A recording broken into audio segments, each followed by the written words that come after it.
ಮತ್ತು ಅನೇಕ ಇಲಾಖೆಗಳು, ಈಗ ಮೈನರ್ ಇರಿಗೇಷನ್ ಇರ್ಬೋದು, ಮೇಜರ್ ಇರಿಗೇಷನ್ ಇರ್ಬೋದು, ಎಲ್ಲಿ ಕಟ್ಟಿದ್ದಾರೆ ನಿಮ್ಗೆ ಹಣನ? ಹಣ ಕಟ್ಟಲೇ ಇಲ್ಲ.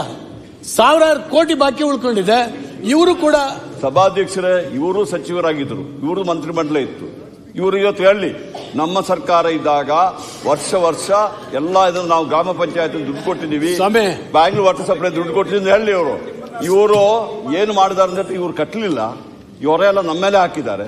ಇವತ್ತು ನಾವು ಪ್ರಯತ್ನ ಮಾಡಿ 2 ವರ್ಷದಲ್ಲಿ ನೀವು ಎಷ್ಟು ಕಟ್ಟಿದ್ದೀರಿ ಹೇಳಿ, ಆಮೇಲೆ ಹೇಳಿ ಸರ್. ನೋಡಿ, ಫಿಗರ್ ಕೊಡಿ, ನನಗೆ ತೊಂದರೆ ಇಲ್ಲ. ನೀವು ಆಮೇಲೆ ಮಾತಾಡಿ, ನಾನು ಹೇಳ್ತೀನಿ. ನೀವು ಹೇಳಿದ ಕೂಡಲೇ ಎದ್ದು ಹೇಳೋದು ನಿಮ್ ಸರ್ಕಾರ ಏನ್ ಮಾಡಿದ್ದು ಅಂತ. ನಾವು ಟೀಕೆ ಮಾಡಿದ್ರೆ ನಿಮ್ ಕೇಂದ್ರ ಸರ್ಕಾರ ಏನ್ ಮಾಡಿದ್ದು ಅಂತ ಹೇಳ್ತೀವಿ. ಈ ರೀತಿ ಮುಂದಕ್ಕೆ ಹೋಗುವ ಈಗ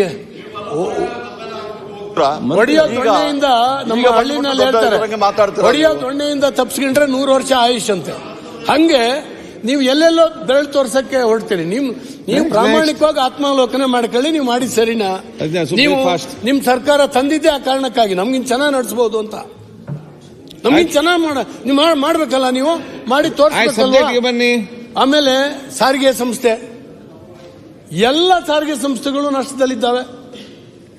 ಅವರಿಗೆ ಸಂಬಳ ಕೊಡೋಕೆ ಸ್ಥಿತಿನಲ್ಲಿ ಇಲ್ದಿದ್ದಾಗ ಇವ್ರು ಹೋಗಿ ಹೇಳ್ತಾರೆ, ಇಲ್ಲ ನಾವು ಸರ್ಕಾರದಿಂದ ಗ್ಯಾರಂಟಿ ಕೊಡ್ತೀವಿ, ನೀವು ಸಾಲ ತಗೊಳ್ಳಿ ಅಂತ. ಅದ್ರ ಮೇಲೆ ಬಡ್ಡಿ ತೀರಿಸೋದು ಯಾರು? ಸರ್, ನೀವು ಎಷ್ಟರ ಮಟ್ಟಿಗೆ ಹೇಳ್ತೀನಿ, ಜಾರ್ಜ್ ಸಾಹೇಬ್ರೆ, ನೀವು ಬೇಜಾರು ಮಾಡ್ಕೊಂಡ್ಬೇಡಿ. ನಿಮ್ದು ನುಡಿದಂತೆ ನಡೆದಿದ್ದೇನೆ ಅಂತ ಹೇಳಿ ಪುಟಗಟ್ಲೆ ಅಡ್ವರ್ಟೈಸ್ಮೆಂಟ್ ಕೊಟ್ರಲ್ಲ, ಟಿವಿನಲ್ಲಿ ಅಡ್ವರ್ಟೈಸ್ಮೆಂಟ್ ಕೊಟ್ರಲ್ಲ. 16 ಕೋಟಿ ರೂಪಾಯಿಗಳು ನಿಮ್ಮ ಬೆಸ್ಕಾಂನಲ್ಲಿ ಖರ್ಚು ಹಾಕ್ಸಿದ್ದೀರಿ.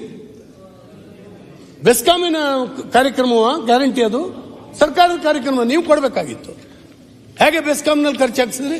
ಎಸ್ಕಾಂಗಳಿಗೆ ಹೆಂಗೆ ಖರ್ಚು ಹಾಕಿಸ್ತೀರಿ ನೀವು? ಅದನ್ನ ಯಾರ ತಲೆ ಮೇಲೆ ತರ್ತೀರಿ? ಬಳಕೆದಾರನ ತಲೆ ಮೇಲೆ ತರ್ತೀರಿ. ಇವನ್ ದಯವಿಟ್ಟು ನೀವು ನೋಡಬೇಕು. ನೀವು ಯಾವ್ದು ಗೊತ್ತಿಲ್ಲ ಅಂತೇಳಿ ಹೇಳಿ ಸಿದ್ದರಾಮಯ್ಯನವರು ಅಡ್ವರ್ಟೈಸ್ಮೆಂಟ್ ಕೊಟ್ಟಿದ್ದು. ಆದ್ರೆ ಎಸ್ಕಾಂಗಳ ಮೇಲೆ ಹೇರಿದ್ರೆ ಏನಾಗ್ಬೋದು? ನಾವು ಮೊದಲೇ ಅಡ್ವರ್ಟೈಸ್ಮೆಂಟ್ ಕೊಟ್ಟಿದ್ದು ಅಲ್ಲ. ಒಂದು ನಿಮಿಷ ಕೇಳಿ, ಇವರು ಅಲ್ಲ ಸುರೇಶ್ ಕುಮಾರ್ ಅವರೇ, ನಾನು ಒಪ್ಕೊಳ್ತೀನಿ. ಅವ್ರು ಪದೇ ಹೇಳುವಂಗೆ ಮಾಡ್ತಾರಲ್ಲ ಅವರು. ನೋಡಿ, ಅವರು ನಾನು ಅವ್ರಿಗೆ ಅಲೋ ಮಾಡ್ತೀನಿ. ಬಟ್ ಏನ್ ತೊಂದರೆ ಏನಾಗಿದೆ ಅಂತ ಹೇಳ್ಬಿಟ್ರೆ, ಮಾತಿಗೆ ನಮ್ಮ ಮೇಲೆ ಮುಖ ನೋಡ್ಬಿಟ್ಟು ಹಿಂಗೆ ಮಾತಾಡ್ತಾ ಇದ್ಬಿಟ್ರೆ ನಾವು ಸುಮ್ಮನೆ ಇರ್ಬೇಕಾ? ಇದೇನು ಆರ್ಟಿಫಿಷಿಯಲ್, ಇದೇನು ರೋಬೋಟಾ? ಎಲ್ಲ ನಾವೆಲ್ಲ ರೋಬೋಟ್ಗಳ? ನೋಡಿ, ಅಡ್ವರ್ಟೈಸ್ಮೆಂಟು ಯಾವುದೇ ಸರ್ಕಾರ ಅಡ್ವರ್ಟೈಸ್ಮೆಂಟ್ ಮಾಡೋದಿಲ್ವಾ? ನಾವು ಒಳ್ಳೆ ಕಾರ್ಯಕ್ರಮ ಕೊಟ್ಟಿದ್ದಕ್ಕೆ ಅಡ್ವರ್ಟೈಸ್ಮೆಂಟ್ ಮಾಡ್ತೀವಿ, ನಿಮ್ಮ ಬಗ್ಗೆ ಮಾಡಲಿಲ್ಲ. ನೀವು ಅಡ್ವರ್ಟೈಸ್ಮೆಂಟ್ ಯಾವ್ದಕ್ಕೆಲ್ಲ ಮಾಡಿದ್ರಲ್ಲ. ಅಡ್ವರ್ಟೈಸ್ಮೆಂಟ್ ಕೊಟ್ಟಿದ್ದು ನೀವು ಕೊಡಿ, ಕೆಲಸ ಮಾಡಿ, ನನಗೆ ಪ್ರಶ್ನೆ ಹಾಕಿ, ಪ್ರಶ್ನೆ ಹಾಕಿ, ಅದನ್ನ ಯಾವ ಅಡ್ವರ್ಟೈಸ್ಮೆಂಟ್ ನಿಮ್ ಕಾಲದಲ್ಲಿ ಏನಾಗಿದೆ ಸುಮ್ಮನೆ ನಿಂತು ಬಿಟ್ಟು ಏನಂದ್ರೆ ಅವರು ಬಹಳ ಪ್ರೀತಿ ಮಂತ್ರಿ ನಂಗೆ. ಮಂತ್ರಿ ಅವರೇ, ಅದಕ್ಕೆ ನನಗೆ ನೀವು ಹೇಳುವಾಗ ಬೇಸರ ಆಗೋದು. ಅಲ್ಲ, ನಿಮ್ಮ ಪರಸ್ಪರ ಪ್ರೀತಿ ಸರ್. ಬೆಸ್ಕಾಂ ಅಂದ ತಕ್ಷಣ ನೀವು ಯಾಕೆ ಎದ್ರಬೇಕು? ಸತೀಶ್ ಮಾತಾಡ್ಲಿಕ್ಕಿಲ್ಲ ಸರ್. ಈಗ ಆಡಳಿತ ಒಳ್ಳೆಯವರು ಜನ ಮಂತ್ರಿ ಅವರೇ, ಆಡಳಿತ ಪಕ್ಷದ ಎಲ್ಲ ಸದುದ್ದೇಶವು ಕೂಡ ಪ್ರತಿಪಕ್ಷದ ದುರುದ್ದೇಶ ಅಂತ ಕಾಣ್ತದೆ. ಅವ್ರು ಆ ರೀತಿ ಮಾತಾಡಿಕೊಂಡು ಬರ್ತಾರೆ. ಪ್ರತಿಯೊಂದು ಕೊಟ್ಟು ಆಗುದಿಲ್ಲ. ಮತ್ತೆ ಡೀಟೇಲ್ ಕೊಟ್ಕೊಂಡು ಹೋಗ್ಬೋದು ಅದಕ್ಕೆ ಸಂಬಂಧಪಟ್ಟ ಹಾಗೆ. ಬೇಗ ಮುಂದುವರಿಸಿಕೊಂಡು ಹೋಗಿ.